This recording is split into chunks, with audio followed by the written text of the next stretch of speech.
உப்பு தண்ணிக்கு நடுவுல சோழர்கள் எப்படி குடி தண்ணீர் குடிச்சாங்க? இதை கேட்டா நீங்க மிரண்டு போயிடுவீங்க. ஆயிரக்கணக்கான வீரர்கள், யானைகள் மாசக்கணக்கான நடுக்கடல்ல பயணம் செய்யும் போது அவங்களுக்கு தேவையான லட்சக்கணக்கான லிட்டர் தண்ணீரை சோழர்கள் எப்படி சேமிச்சாங்க? கப்பலோட அடிப்பகுதியில பூவரசு மற்றும் தேக்கு மரங்களால் ஆன பிரம்மாண்ட தொட்டிகள் அமைச்சாங்க. அதுல தேற்றாக்கொட்டை போன்ற மூலிகைகளை போட்டு தண்ணீரை கெட்டு போகாமல் 100 நாள் வரைக்கும் பாதுகாத்தாங்க. இது தமிழனோட ரகசிய சுத்திகரிப்பு நுட்பம். உப்பு தண்ணிக்கு நடுவுல சோழர்கள் எப்படி குடி தண்ணீர் குடிச்சாங்க? இதை கேட்டா நீங்க மிரண்டு போயிடுவீங்க.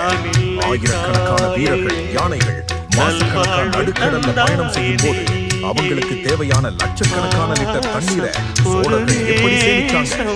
கப்பலோட அடிப்பகுதியில பூவரசு மற்றும் தேக்கு மரங்களால் ஆன பிரம்மாண்ட தொட்டிகள் அமைச்சாங்க. அதுல தேற்றான்கொட்டை போன்ற மூலிகைகளை போட்டு தண்ணீரை கெட்டு போகாமல் 100 நாள் வரைக்கும் பாதுகாத்தாங்க. இது தமிழனோட ரகசிய